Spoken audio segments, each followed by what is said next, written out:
Mag Seguros. Nossa missão vai além de oferecer segurança financeira. É sobre integrar essa conversa às rotinas diárias e construir histórias de confiança. Estamos aqui para inovar, estabelecer conexões duradouras e transformar vidas. Mag Seguros. Somos especialistas em proteger o seu futuro. Hoje. Solute. Na Solute, com apenas alguns cliques, você monta o certificado digital ideal para atender às suas necessidades. Agora, com a opção de certificado pelo celular. Acesse www.certificadodigital.com e escolha o seu. A Solute tem a solução digital que você precisa.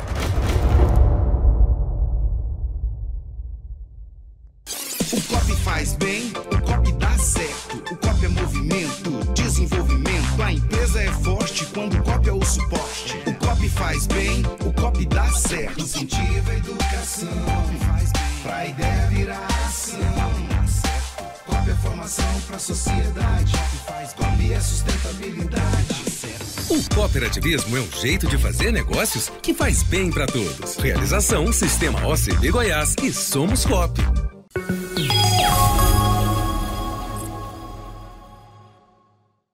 Olá, sejam todos muito bem-vindos ao FACIEG Pod. Esse espaço aqui para falarmos de negócios, para contarmos histórias de vida. Eu sou Fernanda Arcanjo. E eu sou Márcio Luiz. Que espaço bacana, né? Olha, hoje o entrevistado promete, viu? Promete. Estamos recebendo aqui com muito prazer Vilmar Rocha, político brasileiro, palestrante, advogado, professor. São muitas credenciais, né? Seja muito bem-vindo. Mas obrigado, Fernando, obrigado, Márcio.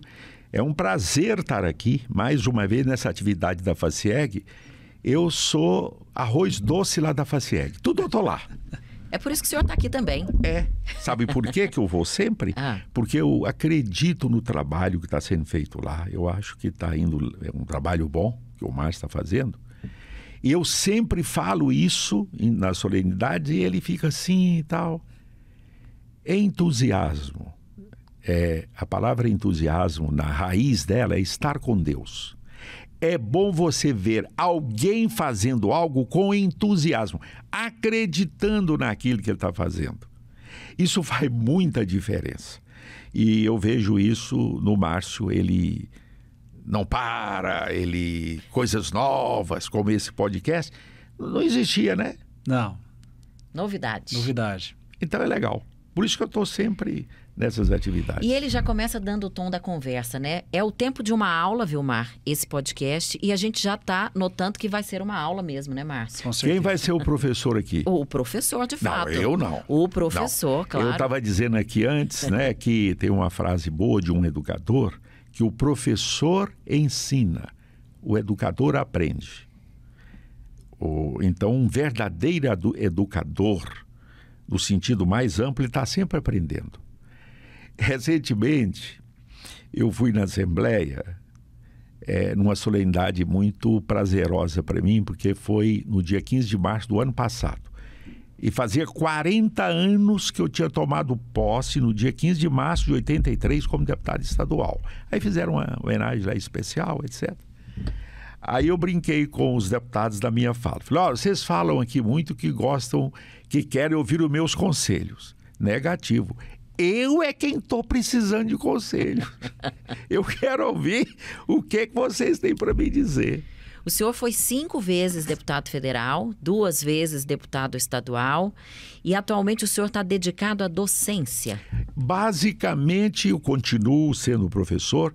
Eu tenho um contrato de professor voluntário da Universidade Federal. Eu fui professor lá há 37 anos, saí, mas fiquei com saudade, aí fui lá, fiz um contrato com o professor voluntário. Professor de Direito. De Direito. Atualmente, eu dou um curso lá. Esse ano eu não estou fazendo isso, mas fiz nos anos anteriores. Chamado Temas Contemporâneos do Direito. Como é que é? Os alunos se matriculam, etc., de toda a universidade, e eu pego esses temas novos do direito e aprofundo com eles, discuto com eles. Temas interessantes, como, por exemplo, toda a legislação que nós temos no Brasil hoje sobre as redes sociais, sobre a internet. Por exemplo, a Lei Carolina Dickmann, que levou esse nome. Toda a legislação sobre a internet. Sobre a internet. Esse tantinho aqui, né? Ainda é um território muito novo. É muito novo. Inclusive, o Brasil... Muita gente, o Nelson Rodrigues tem uma frase que o brasileiro tem um complexo de vira-lata. Como é que é o complexo de vira-lata? É que acha que ele é inferior, que ele é etc. Mas eu não tenho esse complexo de vira-lata. Eu acho que o Brasil tem muitas coisas inovadoras e bacanas e tal. Tem os seus problemas e tal. O Marco Civil da Internet é uma lei, foi uma das leis pioneiras no mundo na legislação, disciplinando a internet. Só que ela foi muito ampla. Precisa de ter novas leis. Por exemplo, está no Congresso em tramitação a lei que regula as redes sociais. É mais restrita, é mais detalhada do que o Marco Civil da Internet. O Marco Civil da Internet, ele dá linhas gerais da legislação sobre a internet. Essa lei está lá, há muito tempo sendo discutida, não sai de lá do Congresso, está demorando. E ela é a falta de uma lei, é essa causa dessa briga aí entre o Elon Musk e o Alexandre. E o Alexandre de Moraes. Sim. Sim. Porque como há um vácuo legislativo, o Supremo está preenchendo, acho que até que de forma de forma autoritária e arbitrária, ele está exagerando. Há um exagero de autoridade nessa ação do ministro Alexandre de Moraes. Eu acho isso, né? E quero responder por isso, né? Por falta de uma legislação que disciplina. Não é fácil essa nova legislação, mas está em aberto, ela está em discussão. Professor, toda vez que eu te encontro eu fico até um pouco emocionado, porque eu lembro na época que eu ainda tinha cabelo, há muitos anos atrás, quando eu era um estudante em Uberaba. Você tinha cabelo e era preto. Era. Hoje você não tem cabelo, o sobrou é branco. E naquela ocasião, terminando meu curso, eu sempre fui apaixonado por política, e monografia, meu tema não podia ser outro, né? Reforma política. Peguei um ônibus, fui às escuras para Brasília. O primeiro gabinete que eu bati na porta era de um deputado federal de Goiás, um tal de Vilmar Rocha.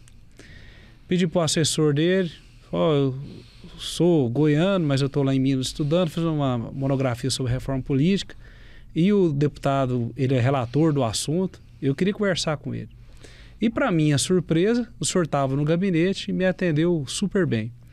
E trazendo aquele fato daquele momento para o cenário de hoje, já vamos adentrar um pouquinho na política, o senhor era deputado pelo PFL, juntamente com o governador Ronaldo Caiado. Perfeito. E naquele momento a gente acompanhava algumas situações de diferença de opinião, mesmo vocês dois estando no mesmo partido. Briga feia. Briga feia. E hoje... o senhor não é mais o presidente do PSD, mas é inegavelmente uma das lideranças nacionais do partido, e a gente acompanha no cenário local uma divisão interna dentro do partido, né? Uma parte que é um projeto próprio aqui em Goiânia, outra parte vai caminhar com o governo, inclusive faz parte do governo. Então, de certa maneira, novamente, Vilmar e Ronaldo Caiado, como que é, de fato, essa relação entre essas duas grandes autoridades políticas do Estado? Eu fui 20 anos deputado federal junto com ele, e os 20 anos no PFL. Eu fui fundador do PFL a nível nacional e aqui em Goiás, e era da Executiva Nacional e presidente do poderoso Instituto Tancredo Neves, que era o Instituto e o Partido. E ele era deputado federal também. E é o seguinte, nós tivemos muitas convergências e muitas divergências.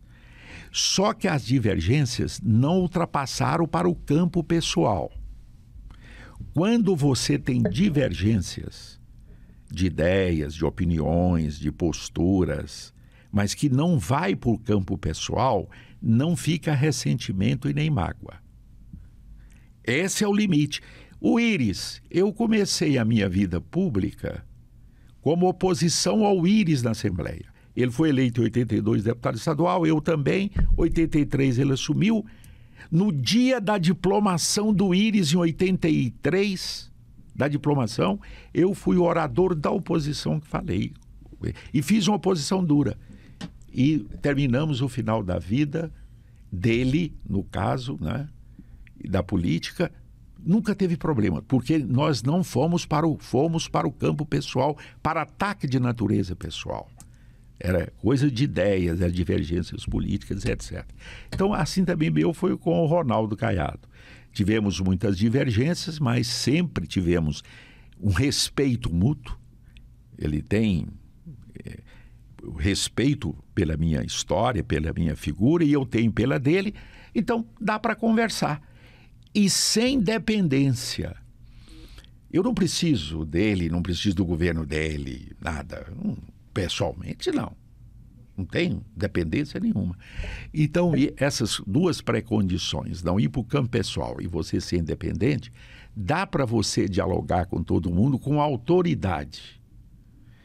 Eu tenho um conceito que eu estou desenvolvendo ele muito no Brasil, e em Goiás eu estou divulgando esse conceito. É assim, o poder é político, a autoridade é moral e intelectual. Tem gente que tem poder e não tem autoridade. E tem gente que tem autoridade e não tem poder. Isso é muito interessante, porque o senhor está falando aí da relação do senhor com o Caiado, e ela certamente foi construída nessa base aí.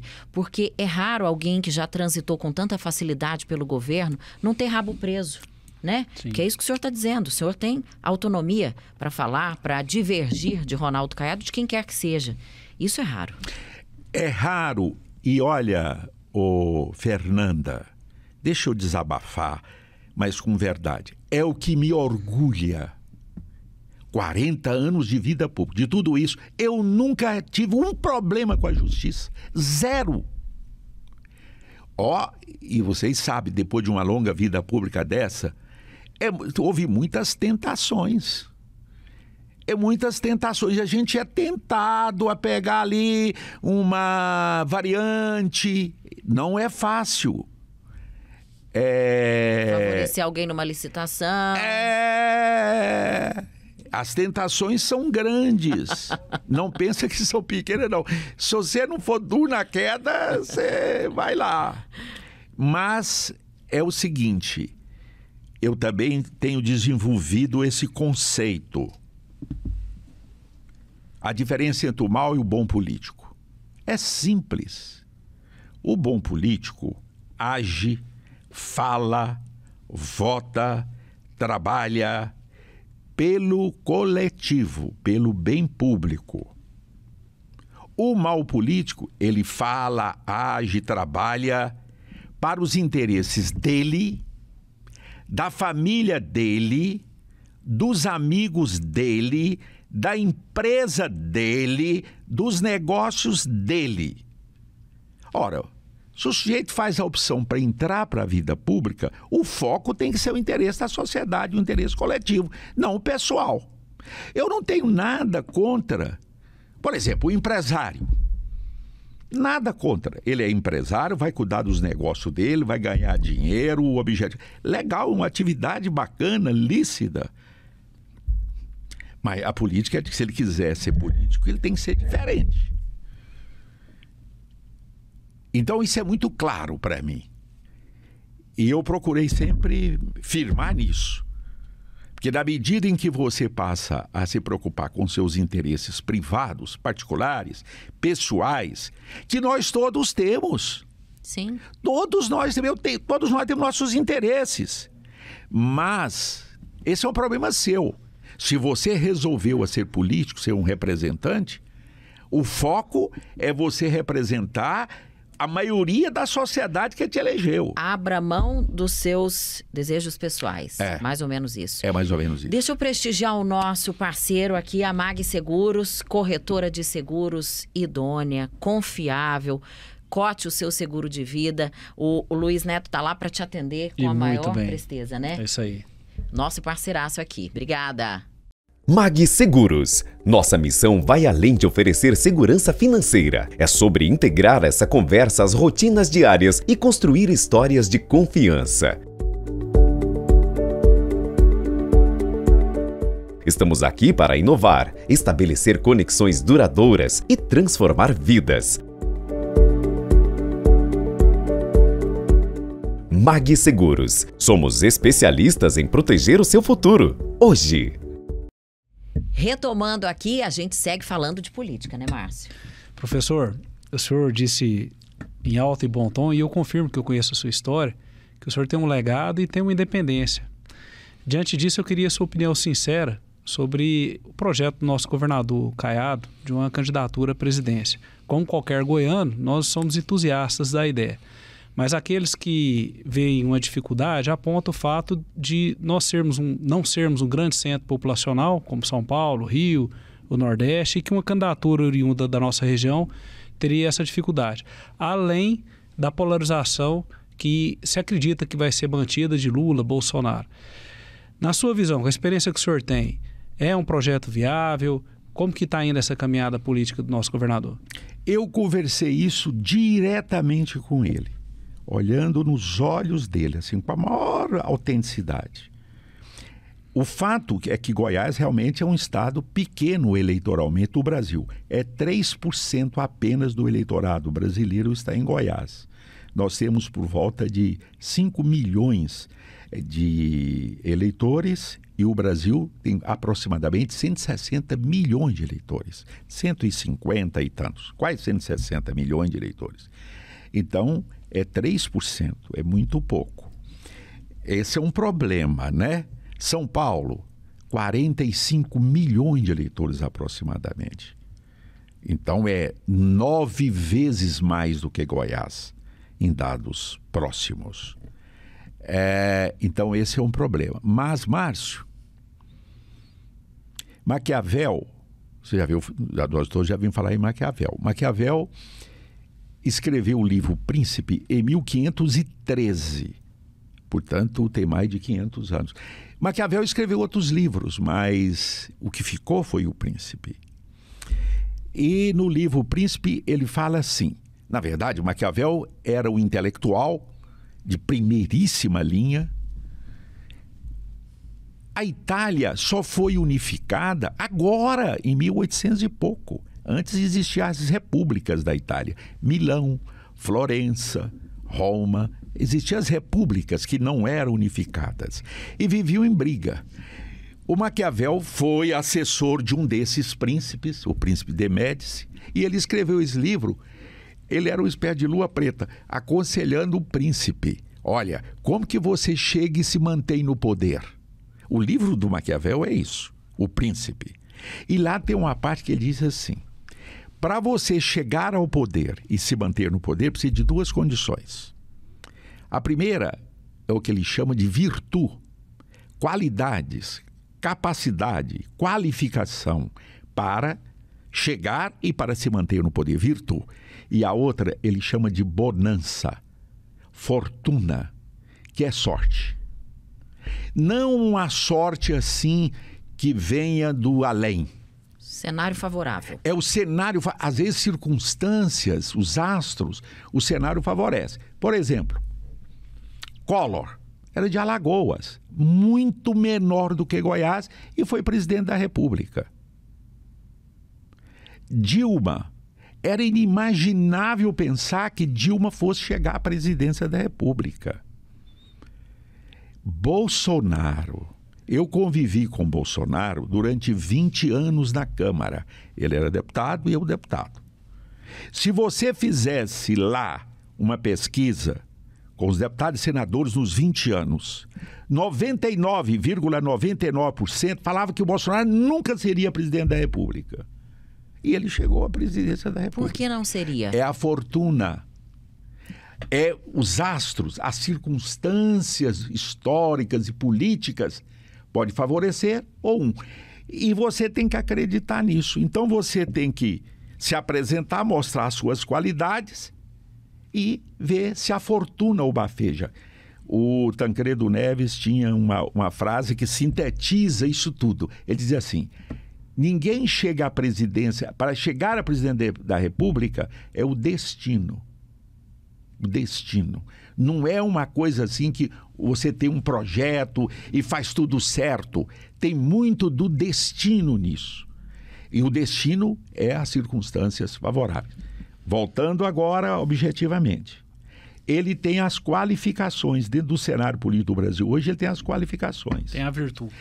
Não, ele tem a virtude. Isso. Ele tem a virtude. Ele tem as qualificações, né, políticas, foi 5 vezes deputado federal, foi senador, foi um líder importante do setor do agronegócio, é governador.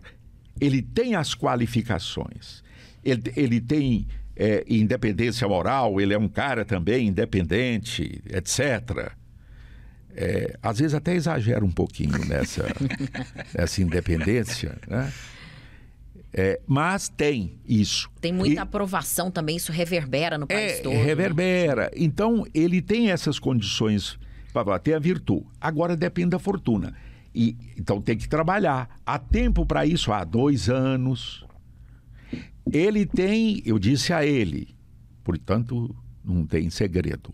Tem um cara na frente dele hoje, dentro da conjuntura, que é o Tarcísio de Freitas, o governador de São Paulo. Sempre o governador de São Paulo é um candidato forte a presidente, pelo tamanho do estado eleitoralmente, pela importância política, pela economia.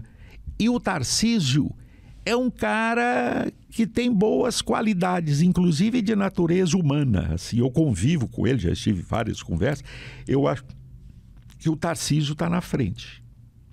Mas o Tarcísio está em dúvida. Ele não sabe se ele candidata à reeleição ou se ele sai candidato a presidente. Né? Ele teria uma reeleição tranquila como governador de São Paulo, mais tranquila. Para presidente, mais difícil. Se o Tarcísio for candidato, não tem para o Ronaldo. O Tarcísio é mais forte do que ele a nível de Brasil. E se ele não for candidato? Se ele não for candidato, na minha avaliação, o Ronaldo tem hoje, dentre os outros candidatos, a melhor qualificação. Eu fiquei, diante dessa sinceridade do senhor, eu fiquei curiosa com o assunto lá de trás. Por que naquela época os colegas acreditavam que Bolsonaro jamais seria presidente? Ele era politicamente, lá na Câmara, um marginal. Eu vou explicar o que é isso. Marginal não é no sentido criminal. Ele era à margem do processo legislativo. Ele não contribuiu com nada do processo legislativo. Como é que era ele? Ele sumia de lá. Não aparecia em nada, comissão, nada. De 3 em 3 meses ele aparecia lá, ia no pequeno expediente e dizia: viva a ditadura, viva os torturadores, viva isso, viva aquilo, e xingava lá, criava aquele confusão, a imprensa em cima, reverberava aquilo, e ele sumia e ia embora para o Rio de Janeiro. Passava uns 3, 4 meses, ele voltava. É aquele político que produz calor, mas não produz luz. Calor. Tem muito desses políticos. Produz calor, briga, polemiza, mas não produz luz. Produzir luz é assim. É soluções, projetos convergências que melhorem a vida da sociedade. O Bolsonaro era assim. Eu me lembro que uma vez, num desses discursos dele, ele foi processado. Eu era membro da Comissão de Constituição e Justiça. E naquela época os deputados eram julgados na Comissão de Constituição e Justiça. Não existia o Conselho de Ética. Um dia eu cheguei lá de manhã, olhei a pauta, processo de cassação do deputado Jair Bolsonaro. Aí eu pedi para ele me inscrever para falar. Ele ficava assim lá no fundo, aquele jeitão dele, assim meio... Eu nunca conversei com o Bolsonaro, que coisa, né? Aí eu peguei a palavra, o deputado Vilmar Rocha. Senhor presidente, senhores deputados, todos nós aqui sabemos que o deputado Jair Bolsonaro é um irresponsável, um inconsequente, politicamente. E falei tudo. Mas ele falou da tribuna. A imunidade parlamentar está aqui na Constituição. Ela diz o seguinte: o deputado tem imunidade parlamentar por suas opiniões, palavras e votos. Ele está sob a guarda da imunidade parlamentar. Então eu voto contra a cassação dele. Eu esculhambei ele, assim, eu critiquei ele duramente e votei por causa disso. Aí depois ele chegou lá, muito obrigado. Eu até fiquei assim, porque eu tinha falado que ele era um inconsequente e tal. Bem, sintetizando, por essas razões todas é que a gente acreditava que ele não tinha qualificação para ser presidente. Aí você fala, e por que foi? As circunstâncias políticas do país... A fortuna. As circunstâncias políticas do país propiciou que uma pessoa com o perfil dele... Ele não é bobo ele não é. Não é. Todo político é inteligente. Não é bobo. Pode usar a inteligência para o mal, para o bem, seja lá o que for, mas não subestime as pessoas que estão na vida pública, não. Se ele tem um mandato, se ele tem uma representação, é porque ele tocou alguém. Tá bem. As circunstâncias o favoreceu. Como? Ele percebeu isso. Ele percebeu e fez o discurso nessa direção. Qual era a direção? Era o seguinte, era do antipetismo, do antiprogressismo, dos exageros do antiprogressismo. A sociedade brasileira, o Brasil profundo é conservador, porque é rural, é conservador. O Brasil profundo e os conservadores estavam meio deprimidos assim. E ele despertou, com um discurso conservador, antiprogressismo, antissocialismo, e despertou esse grande mundo oculto de sentimentos conservadores que estava no Brasil. E eles levaram ele à presidência da República, contra a corrupção e etc. Então, as circunstâncias políticas que ele soube explorar bem, levaram ele à presidência e o está mantendo.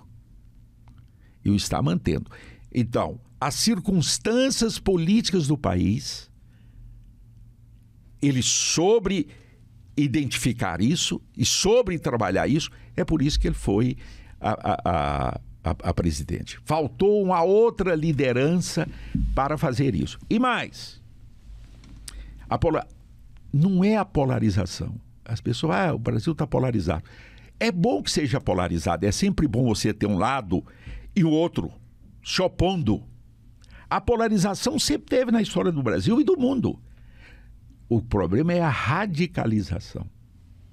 Vamos segurar nesse ponto. Quero agradecer a Solute, nossa parceira aqui. Certificação digital é com a Solute. É a maior do Brasil e é empresa goiana, motivo de muito orgulho para nós. O trem bom. Quando é do Goiás é melhor ainda, viu?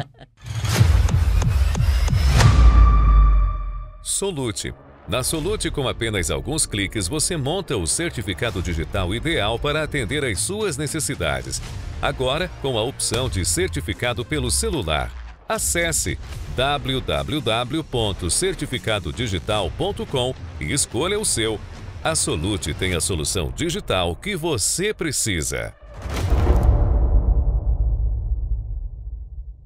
É uma aula de política aqui hoje, né? Mas Vilmar Rocha também é palestrante, também é advogado, também é professor. O homem é múltiplo, viu? Professor, a gente observa, o senhor consegue ter um trânsito em várias áreas, mas 3 aqui realmente seu nome é muito identificado. O senhor é inegavelmente uma liderança política, né? O estado inteiro de Goiás e o Brasil reconhece isso, mas é também no mundo acadêmico, tem muitas obras publicadas, professor universitário e também no mundo classista. Eu, por exemplo, tenho a oportunidade de participar aqui pela FACIEG, da CACB, que é o nosso braço nacional. Lá o senhor é uma referência, assim como a Afif Domingos. Qual é o desses 3 ambientes que o senhor se sente assim mais à vontade? No mundo acadêmico, meu coração é majoritariamente de professor. Eu gosto da atividade acadêmica, eu gosto de ser professor. Agora, por exemplo, eu criei um instituto Instituto Vilmar Rocha. Ele tem vários objetivos, mas um objetivo dele é formar novas lideranças. Nós agora estamos fazendo, já fizemos em Goianésia, vamos fazer em Uruaçu, em várias cidades do estado, cursos de formação política para jovens estudantes e de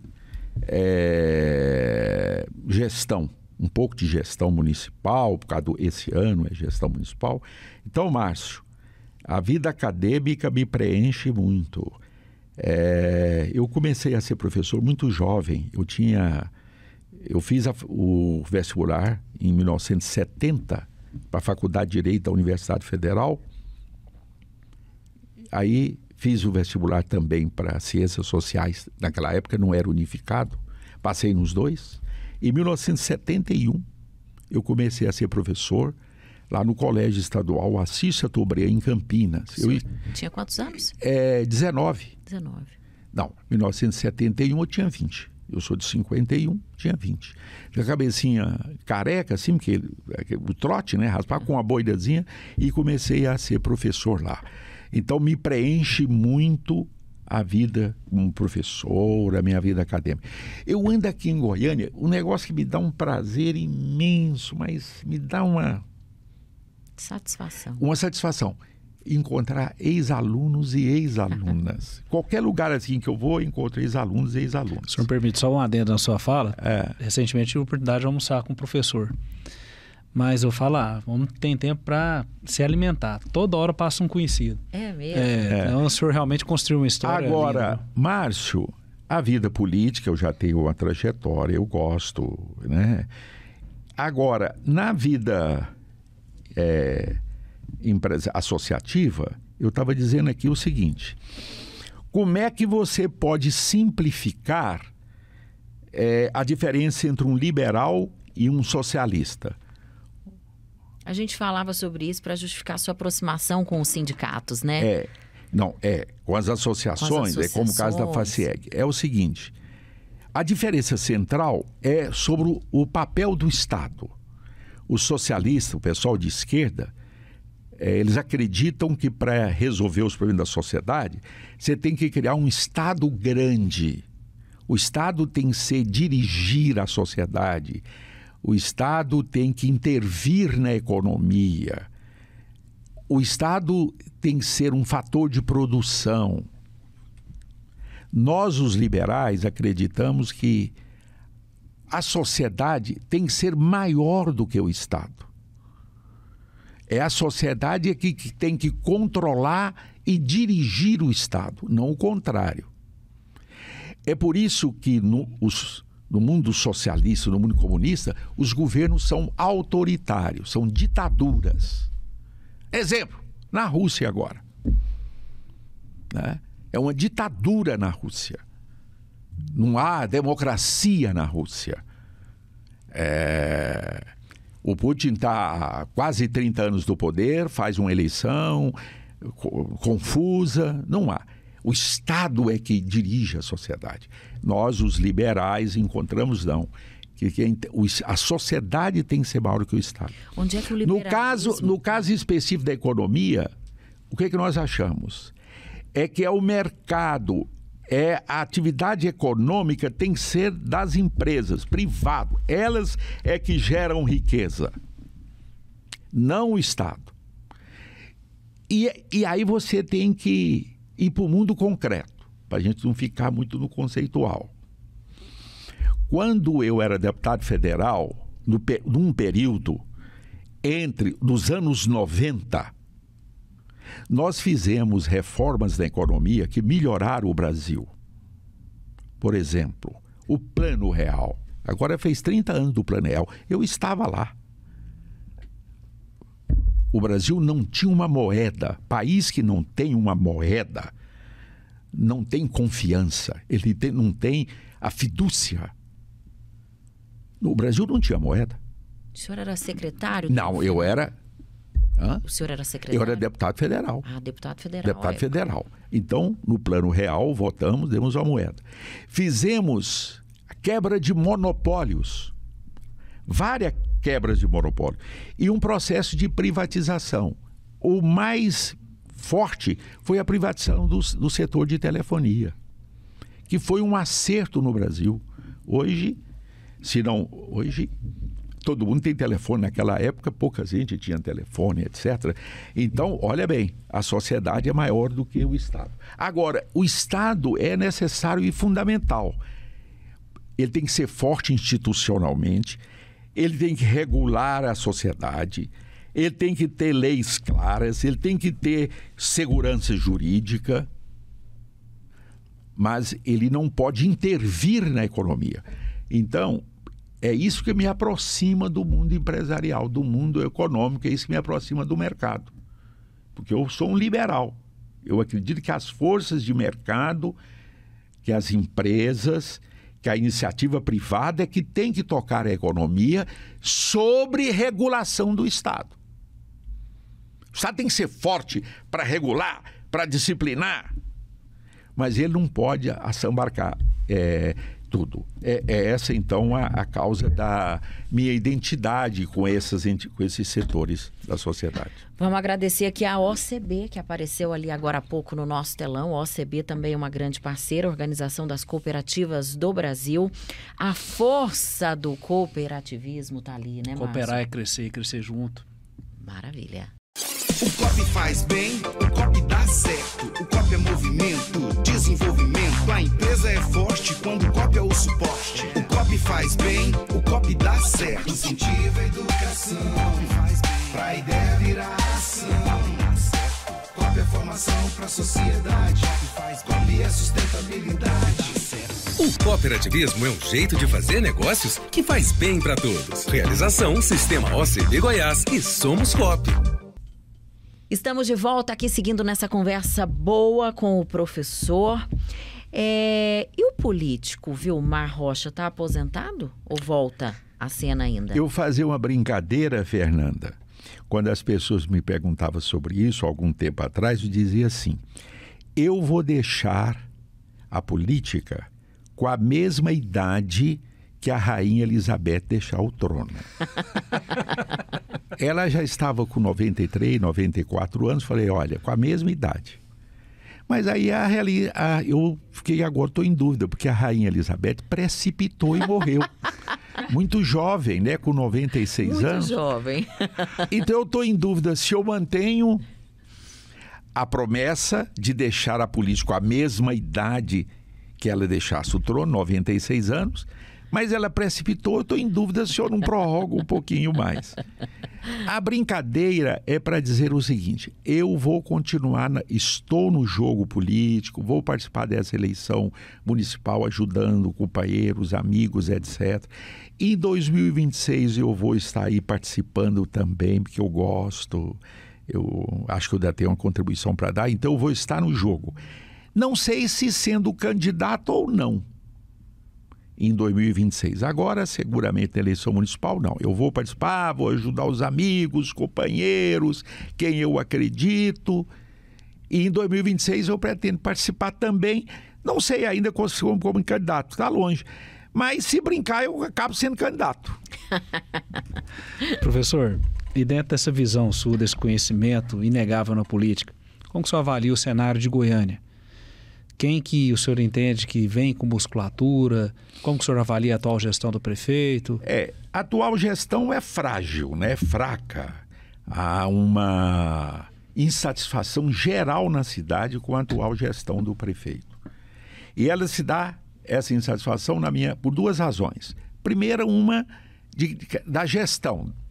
A gestão não foi muito bem sucedida. E a outra é a falta de intimidade dele com a cidade. Pouca gente conhece para valer mesmo. Goiânia, no seu conjunto, não conhece o prefeito. Ele é de fora, tem pouco tempo que ele veio para cá, era muito restrito ao mundo religioso, à igreja dele. Ele não conhece a cidade. Então, isso também gera uma desconfiança com relação à gestão dele. Essas duas razões, então, me levam a crer que ele tem baixíssima possibilidade de ser reeleito, o atual prefeito. Sobre a eleição dos outros, eu analiso o seguinte: A deputada Adriana Corsi é uma candidata politicamente sólida, uma candidatura estruturada. A candidatura da deputada Adriana Corsi é uma candidatura politicamente sólida, porque ela está num partido que o partido está unido, o PT, é um partido forte aqui em Goiânia, inclusive já elegeu vários prefeitos, inclusive o pai dela, e está unido, tem o apoio do governo federal, então ela é uma candidatura forte e eu acho que ela tem grandes chances de estar no segundo turno, porque nós vamos ter segundo turno em Goiânia. E ela é um dos nomes que deverá estar no segundo turno. E, pessoalmente, ela já foi 2 vezes candidata aqui em Goiânia, já foi deputada estadual, hoje é deputada federal. Ela tem as qualificações para ser uma candidata. É uma candidata forte. O outro polo, porque no final vai polarizar, ainda está indefinido, Márcio. A candidatura do PL, do deputado Gayer, se mantiver esse processo de radicalização, não de polarização, eu quero reafirmar isso, a polarização é boa, tem que ver uma polarização, tem que ver governo e oposição, isso é saudável para a democracia. O que não pode haver é radicalização. Eu respeitar você como adversária. Eu não querer te eliminar na política. Isso é radicalização. Radicalização, você não aceita a ideia do outro. Você quer matar o outro politicamente. Isso é radicalização. Isso não é construtivo. Se mantiver esse processo de radicalização, uma candidatura do PL dentro desse processo teria chance, que era o outro polo. Mas há também, a gente sente uma certa desconfiança da sociedade com o perfil do candidato do PL. E a mãe dele, a ex-deputada Conceição Gayer, foi minha colega na Assembleia Legislativa de um determinado período. Eu não conheço bem, mas ele é muito novo. Ele é o primeiro mandato e ele tem uma postura mais do que polarizada, de radical. E eu não sei se a cidade quer isso. Não tem experiência de gestão. Então, eu vejo que seria, dentro de uma lógica de radicalização, ele poderia ser outro nome, né? Mas tem essas dificuldades. E deveria surgir um nome que polarizasse, mas que não radicalizasse. Eu acho que é isso que a sociedade quer.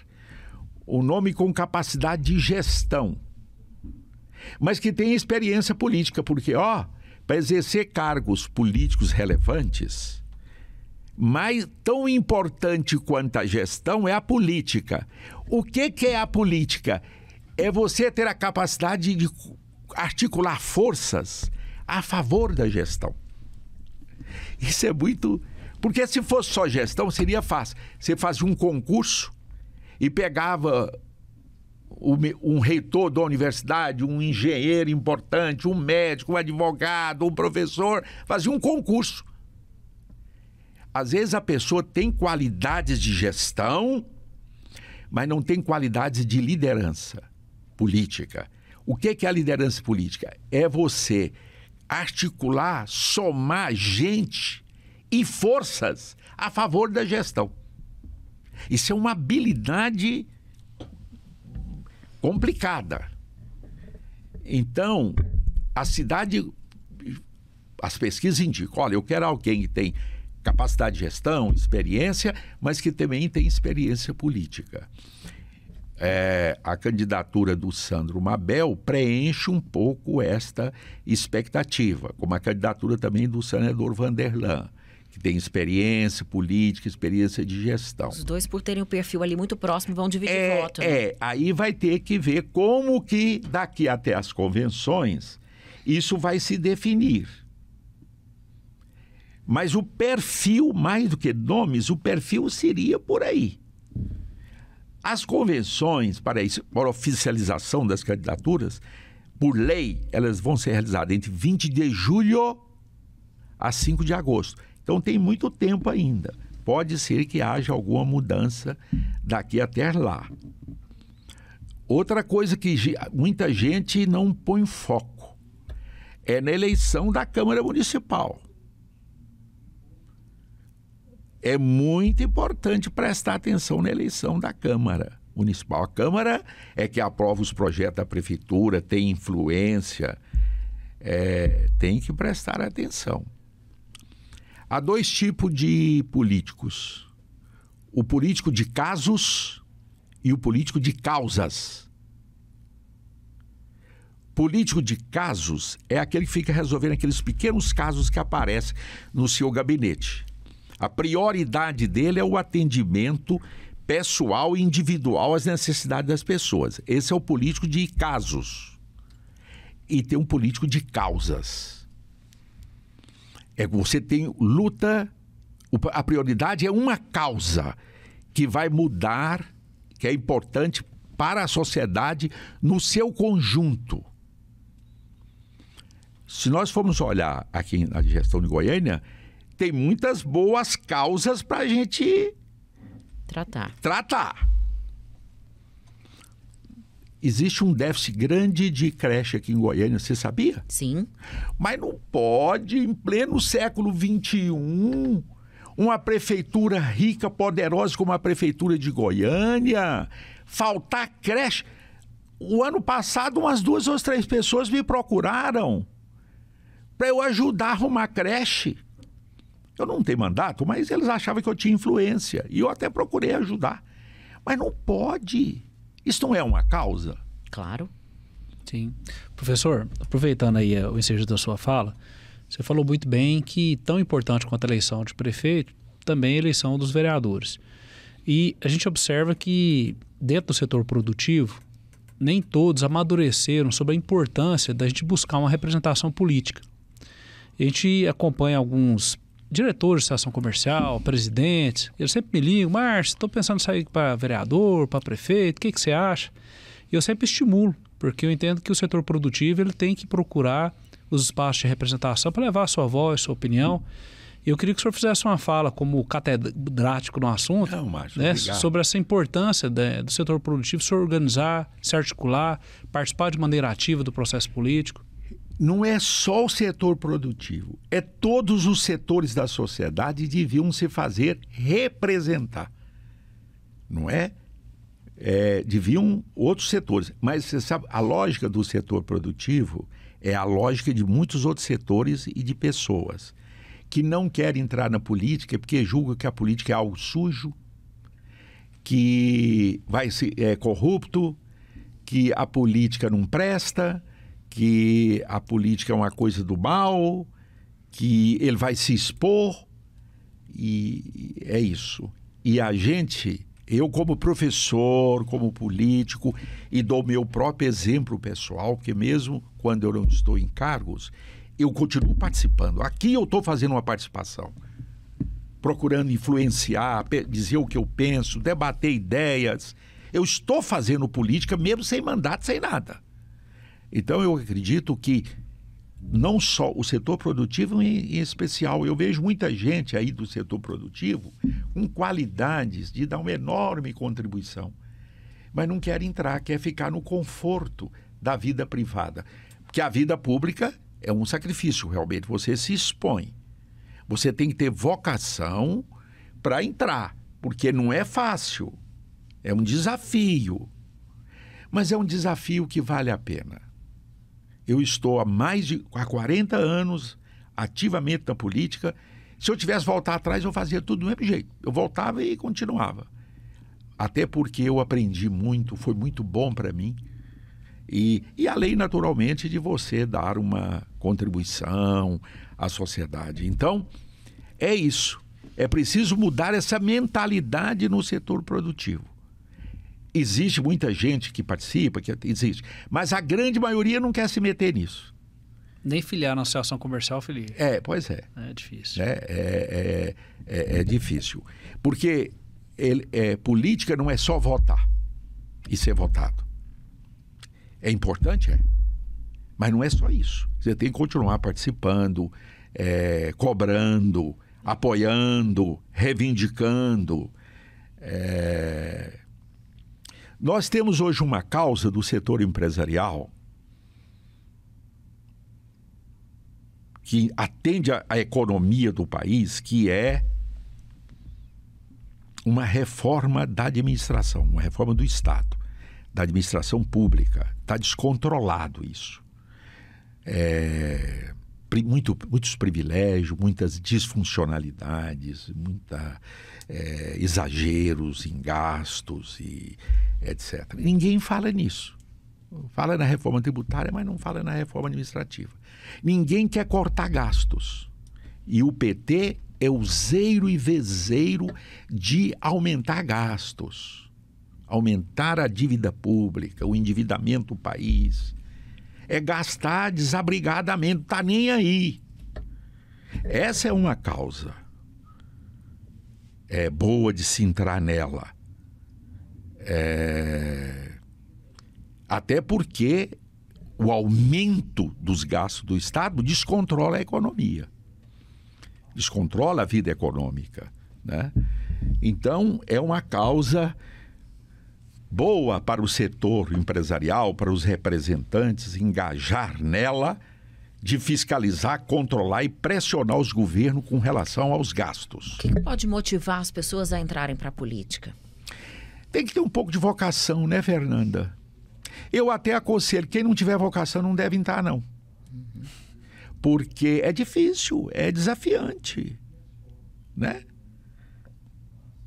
Quem não tiver um mínimo de vocação, que não desenvolver isso, não deve entrar, porque senão ele vai ser infeliz.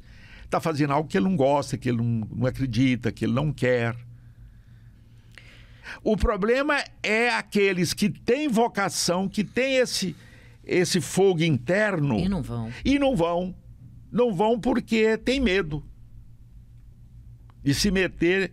Eu falo, eu estou aí há 40 anos e estou livre, leve e solto aí, tranquilo, feliz. Professor, uma outra curiosidade. O senhor tem uma caminhada linda a nível nacional.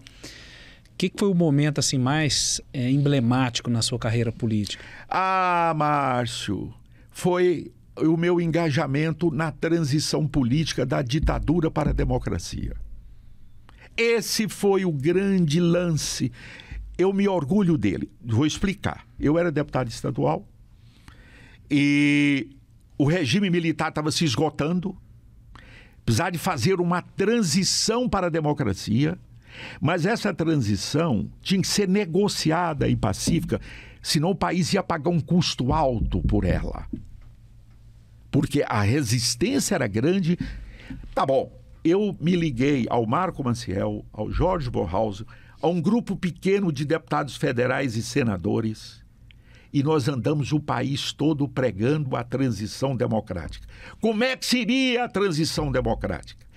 Era uma aliança das forças de centro e de centro-direita que nós representávamos, uma aliança com as forças de centro e centro-esquerda que o MDB representava. E nós fizemos essa aliança. Criamos a Frente Livre. Desculpe aí, mas eu estou emocionado, agora sim, porque você tocou em algo que me toca. Eu, muito jovem, 30 e poucos anos, deputado estadual, engajei nacionalmente nesse movimento. Nós criamos a Frente Liberal. A Frente Liberal fez uma aliança com o MDB. Lançamos um manifesto chamado Aliança Democrática e elegemos o Tancredo Neves presidente, que depois morreu e veio o Sarney.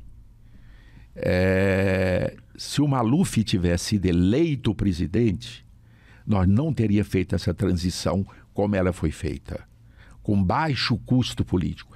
Vários países do mundo fizeram essa transição com altíssimo custo político. Quer um exemplo? A Argentina. A Argentina não fez a coisa certa e até hoje paga por isso. Nós fizemos. Então esse foi o grande momento. E é por isso que eu participei dele diretamente. Viajei o país inteiro dentro desse movimento. Aí depois é que nós criamos o PFL, o Partido da Frente Liberal.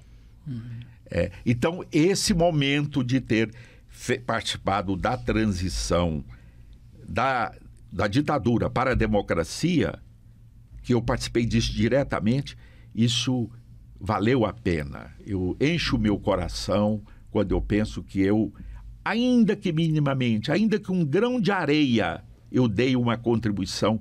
Eu coloquei minha energia, eu coloquei meu tempo, coloquei as minhas ideias a favor dessa causa. Então, isso foi importante. O segundo momento, eu já disse, foi as reformas dos anos 90, que eu era deputado federal já, e participei das reformas econômicas do ano 90 que melhoraram o Brasil.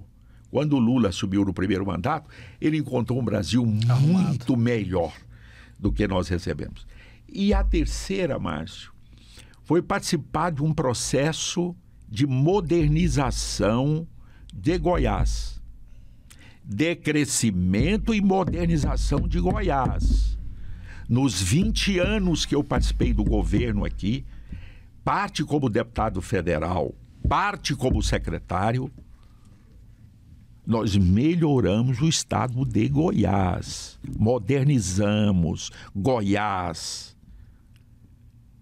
Professor, com essa fala emocionada do senhor, com essas contribuições a esses capítulos importantes da história do Brasil, de Goiás, nós encerramos aqui o nosso papo agradecendo imensamente o seu tempo aqui em nos ensinar tanto. Ô Márcio, primeiro eu quero te agradecer, você tem sido muito generoso comigo, né, contando essas histórias. Essa história que você conta, eu sinceramente, Márcio, eu não lembro que você foi lá no meu gabinete, etc. Mas você tem sido muito generoso, eu agradeço. E a você também, Fernando, e a todos que estão aqui ouvindo, aqui participando e ouvindo, eu agradeço. Eu acho que a gente discutir, falar abertamente o que a gente pensa, que acho que as pessoas podem concordar ou não concordar, sem problema.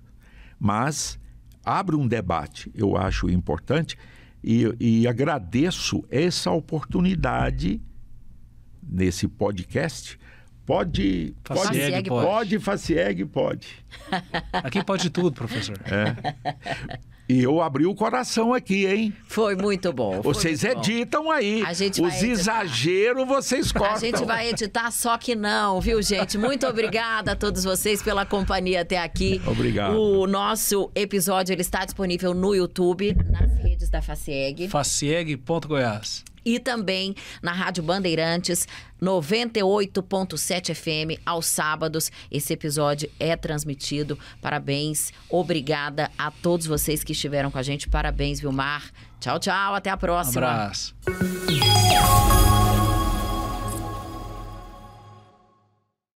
Mag Seguros. Nossa missão vai além de oferecer segurança financeira. É sobre integrar essa conversa às rotinas diárias e construir histórias de confiança.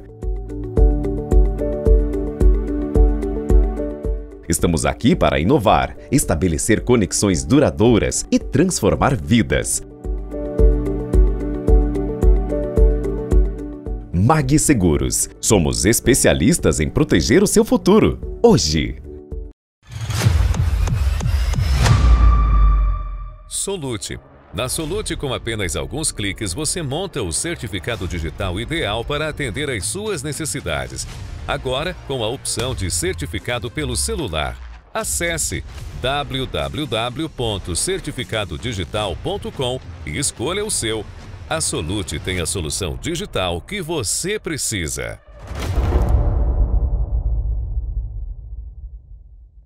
O COP faz bem, o COP dá certo. O COP é movimento, desenvolvimento. A empresa é forte quando o COP é o suporte. O COP faz bem, o COP dá certo. Incentiva a educação, faz bem, pra ideia virar ação. COP é formação pra sociedade. COP é sustentabilidade. O cooperativismo é um jeito de fazer negócios que faz bem para todos. Realização Sistema OCB Goiás e Somos Coop.